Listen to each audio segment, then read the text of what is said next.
આપણી કેળવણી મંડળના ઉપપ્રમુખ શ્રી દેવજીભાઈ રૂપાવટને વિનંતી કે આપ આવો અને આપનું ઉદ્બોધન રજૂ કરો। સૌ વડીલો માતાઓ બહેનોને વિનંતી કે આપણે શાંતિથી આપણા સ્થાન ઉપર બેસી અને આપણા આગેવાનોના વક્તવ્યને સાંભળીએ। દેવજી કાકાને વિનંતી કે આપનું ઉદ્બોધન। આજે આપણે ચોળુગરી મુકામે આપણા નવા સ્કૂલમાં સન્માન સમારોહ સમાજનો અને વિદ્યાર્થી ભાઈઓનો બહેનોનો સત્કાર સમારંભમાં ઉપસ્થિત આપણા ખરોજ ચૌધરી કેળવણી મંડળના પ્રમુખ શ્રી પીજે સાહેબ અને બધા સ્ટેજ ઉપર બધા ભાઈઓ વડીલો બહેનો યુવાન ભાઈઓ વિદ્યાર્થી ભાઈઓ અને બહેનો, આજે ઘણી બધી વાત થઈ ગઈ છે એટલે હવે સમય તો ઓછો છે પણ થોડી મારી ભાષામાં થોડી વાત કરું કે એક કહેવત છે, યુવાન ભાઈઓની વાત કરું અને એક દીકરીઓની વાત કરું કે ધન જાય, ધન જતું રહ્યું તો કોઈ ગયું નથી, ધન જાતું રહે ને તો ફરી મળી જાય, સ્વાસ્થ્ય બગડી ગયું તો ભલે બગડ્યું પણ તોય દવાથી પાછું રિકવરી થઈ જાય, પણ જે આપણું જે ચરિત્ર છે,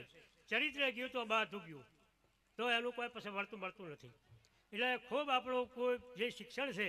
શિક્ષણમાં ખૂબ આગળ વધવાનું, પણ આપણું ચરિત્ર છે એની ખૂબ ધ્યાન રાખવું, સંસ્કાર આપણામાં હોવા જોઈએ। બીજી વાત એ છે કે બધી વાત મેં કરી, વ્યસનની વાત કરી કે એક છોકરાને ખોશી આવતી હતી એટલે ઉટડિયો આવતો હતો, કોઈએ વાત કરી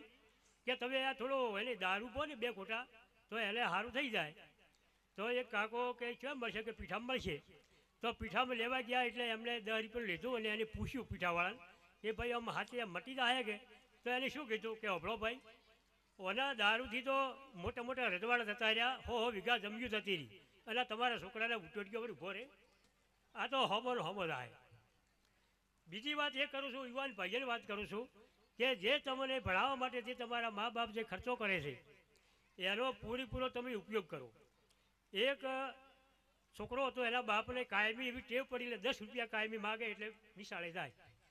એક દિવસ એના બાપાના પાસે 10 રૂપિયા નહોતા એટલે એમને વાત કરી કે ભાઈ એમ કર, હવે આજનો દાડો તો નભાઈ લે, કાલથી હું ચાલુ કરી દઉં, તો કે ચોથી લાવું, તો કે આ રેલવે સ્ટેશન છે ને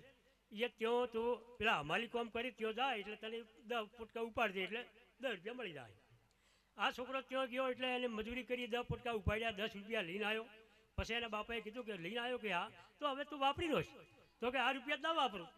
કેમ ન વાપરેલા, પણ આ તો કે મારા પરસેવો નથી, જોવો તો ખરા કે કેટલો પરસેવો વળ્યો છે,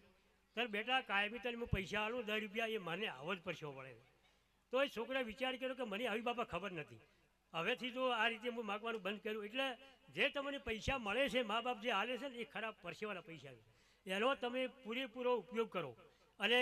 સારી રીતે ઉપયોગ કરો અને તો અને આગળ વધો। જુઓ સમય ખૂબ હવે દોડી રહ્યો છે અને હવે તમે જો ચાલવાથી તો આપણે પહોંચી કેમ સદ પણ હવે દોડવું પડશે, હવે આપણે રનિંગ કરવું પડશે। પહેલાં આપણે ગાડામાં બે હતા એટલે ગાડીઓ જોતા એટલે જોવા તો ગાડી બે છે, હવે આપણે ગાડીમાં આવ્યા તો માણસો વિમાનમાં બેવા મળ્યા,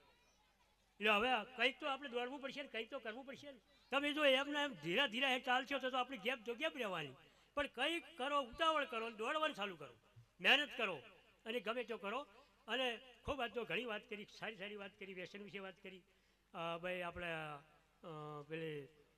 સમૂહ લગ્નની વાત કરી,